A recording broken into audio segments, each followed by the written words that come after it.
Jeez, we're real old school. Gotta sit here and have our caffeine and nicotine. Yep. Yeah. Well, anyways, since Mom's available today, Brenda Jackson, one of the translators for my new book, Eagle Visits the Animals, I thought I would bring her over and have her discuss a little bit about this book that we wrote and translated and all that good stuff. You know, and the importance of it, because I keep searching for the words and I just can't find it. Would you put your cigarette out? Because Eagle Visits the Animals. A long time ago, people told animal stories. And the reason was for discipline, the reason was for guidance, and people are always asking, we need creation stories. What are the creation stories? Well, the animals, in way back in the day, in our story, the animals spoke. The animals listen. The animals can hear you. The animals know what's happening around you. So they were always our guide. And that's why in the story it's so cool, because the eagle talks to the animals and the animals answer him back. And visiting is something that Indians always do. We used to visit a lot. People would come by and visit, you know, and evening times would pop in and visit. So it was really cool. But I don't want to go anywhere unless I can smoke cigarettes and drink coffee all night. That's our kind of visiting. Yeah, and they did that too. They visited a lot, and they'd smoke and drink coffee. And one of the things in the old traditional way is that smoke and is good for the animals. The animals appreciate the smoke. So when you're talking business, you smoke. When you're praying, you smoke. So all of those things combine and come into the Indian stories, Indian lifestyle. And people ask, well, what was it like? Or what did they do? You know, we need some Indian stories. This is it. And it's every day. All of the animals have a purpose too in the world. Everybody has a purpose. And there are many more animals besides this in the book who have a purpose and share things and guide us through our lives. So these are the stories that we tell our children, and these are the stories as we grow up, we learn and we listen to. So, for example, when the cowboys are out riding, you'll see animals out there in the country. You'll see eagles out in the country. You'll see coyotes out in the country. You know, you'll see different animals out in the country. The hummingbird out in the country. And those animals all have something to contribute to our life in one way or another. As guides, as healers, physically, mentally.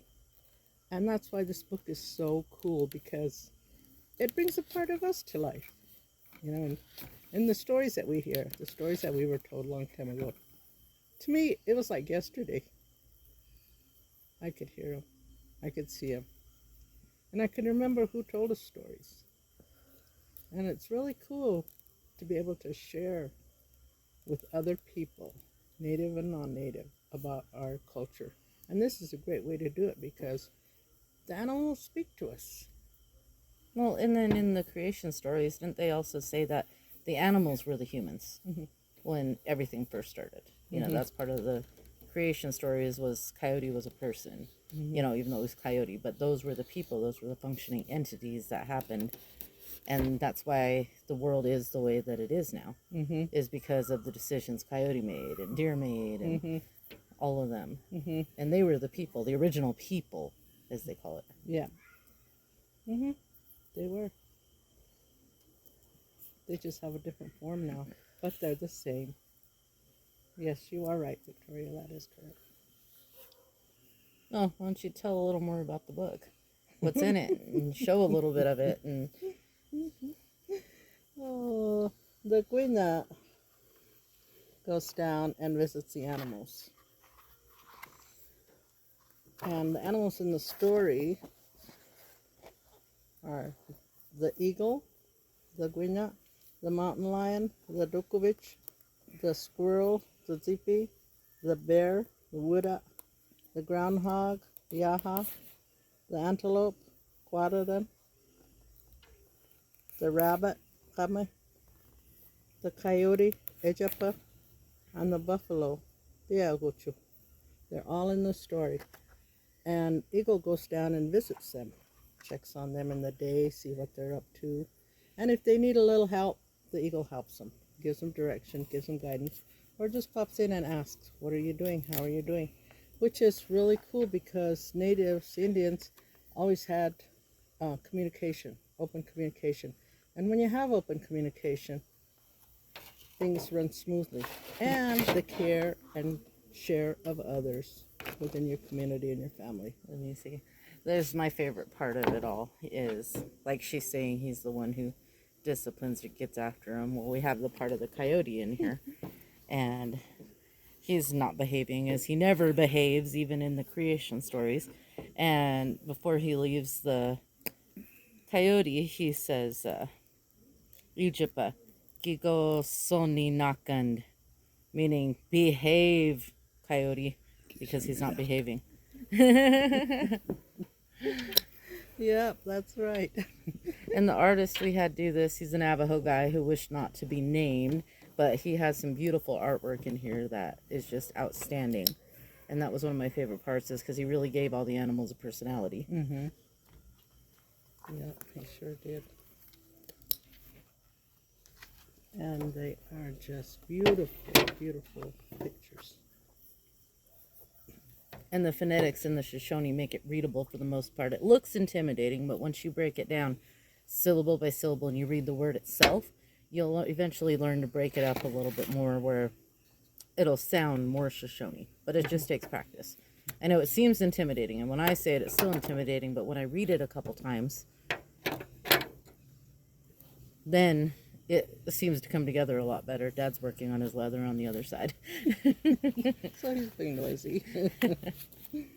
But he also helped with the translation a lot. Mm-hmm. And we had to change some of the English phrasing to match the Shoshone, so that was a whole another part of it. Mm-hmm. And remember, the Shoshone language is different from English. And many of you will probably say it's backwards, you know, you're translating the, but it's just the way the Shoshone language is.